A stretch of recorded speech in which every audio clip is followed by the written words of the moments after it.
Assalamualaikum warahmatullahi wabarakatuh. Perkenalkan, nama saya Fitria dengan NIM 19622009 dari kelas akuntansi pagi 1. Saya pada kesempatan kali ini akan menyelesaikan ujian tengah semester untuk mata kuliah bank dan lembaga non-bank dengan dosen pengampu yaitu Bu Ulfa Oktavani Nasution SEMM. Baiklah, yang pertama itu sebutkan dan jelaskan jenis-jenis lembaga keuangan. Jadi lembaga keuangan ini terbagi menjadi dua, yaitu lembaga keuangan bank dan lembaga keuangan non-bank. Lembaga keuangan bank ini sendiri terbagi lagi menjadi tiga bagian. Yang pertama itu ada bank sentral, ada bank umum, dan yang terakhir itu bank perkreditan rakyat atau BPR. Kemudian bank sentral. Bank sentral ini merupakan suatu badan usaha nasional yang berfungsi untuk menjaga stabilitas nilai mata uang yang berlaku di sebuah negara. Kalau di Indonesia, yang berperan sebagai bank sentral adalah Bank BI atau Bank Indonesia. Lembaga ini termasuk lembaga negara yang sifatnya independen, artinya lembaga tersebut bebas menjalankan semua tugas dan wewenangnya tanpa adanya campur tangan dari pemerintahan maupun pihak lain. Kemudian bank umum. Bank umum adalah lembaga yang menjadi perantara antara pihak yang memberi dana dengan pihak yang membutuhkan dana. Lembaga yang satu ini juga melakukan layanan perbankan, baik yang menggunakan prinsip konvensional maupun syariah. Kemudian bank perkreditan rakyat atau BPR itu adalah lembaga keuangan yang menjalankan aktivitas usaha secara konvensional maupun syariah. BPR tidak menyediakan layanan dalam pemindahan dana atau pengiriman dan penerima dana. Lembaga keuangan bukan bank itu terbagi menjadi beberapa bagian. Pada kesempatan ini saya akan menjelaskan 7 bagian. Yang pertama itu pegadaian. Jadi suatu lembaga keuangan bukan bank yang menyediakan penawaran layanan peminjaman uang kepada masyarakat dengan menyertakan barang atau surat berharga sebagai jaminan disebut dengan pegadaian. Misal, jika kalian ingin menggadaikan sesuatu kepada lembaga ini, maka kalian harus membawa jaminan, itu bisa emas, barang-barang berharga lainnya. Kemudian setelah kalian menerima uang pinjaman, kalian bisa menebus kembali barang yang sudah kalian gadaikan, tentunya dengan bunga dan sebagai tambahan biaya. Bunga ini yang menjadi sumber dari keuntungan pihak pegadaian. Kemudian koperasi simpan pinjam. Koperasi simpan pinjam ini merupakan institusi keuangan yang menjalankan usaha berupa penerimaan simpanan maupun pinjaman. Kemudian lembaga asuransi, yang dinamakan lembaga asuransi ini merupakan lembaga jasa keuangan yang menawarkan produk-produk asuransi. Ini seperti asuransi jiwa, asuransi pendidikan, dan sebagainya. Dengan lembaga asuransi, masyarakat dapat memperoleh jaminan atau proteksi berupa ganti rugi finansial jika risiko yang diasuransikan betul-betul terjadi. Kemudian itu leasing. Jadi leasing ini merupakan lembaga pembiayaan yang menyewakan barang kepada masyarakat yang ingin menyewa dalam jangka waktu yang telah disepakati. Apabila di tengah jalan penyewa tidak lagi mampu membayar, maka perusahaan leasing ini selaku lessor akan berhak untuk mengambil kembali barang sewaan yang tadi disewakan. Kemudian pasar modal. Pasar modal adalah tempat bertemunya lembaga seperti perusahaan atau institusi lain yang memerlukan dana dari masyarakat, dengan masyarakat yang memiliki dana untuk diinvestasikan. Kegiatan usaha yang dilakukan di pasar modal meliputi perdagangan atau jual beli saham dan surat berharga lainnya seperti obligasi, reksadana, dan lain-lain. Kemudian yang keenam itu pasar uang.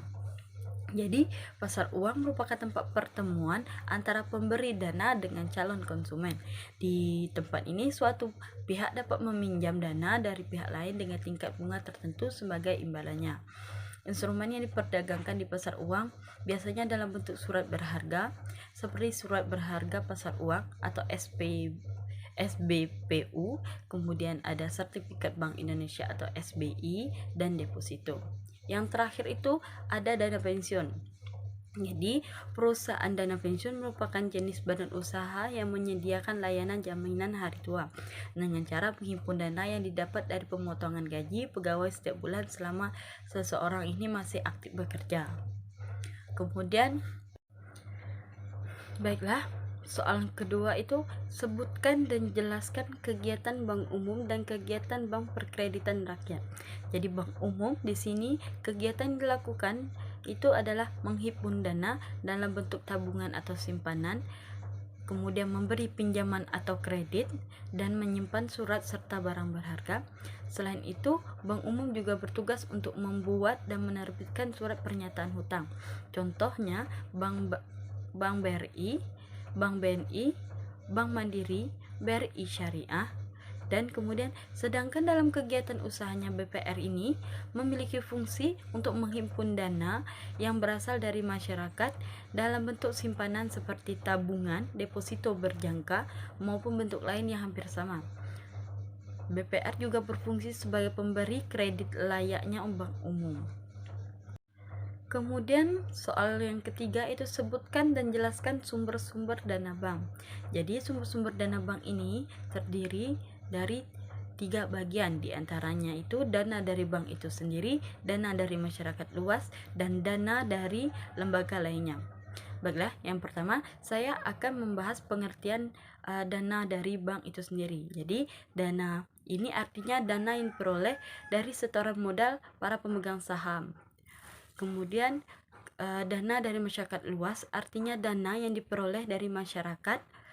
Dana ini biasanya berupa tabungan, deposito, dan giro. Dan yang terakhir itu ada dana dari lembaga lainnya, artinya dana yang diperoleh dari bantuan lembaga lain. Contohnya ini bantuan likuiditas Bank Indonesia. Ini seperti Bank Indonesia memberikan kredit kepada bank yang mengalami kesulitan dalam pencairan dana dari bank sendiri dan dana dari masyarakat luas.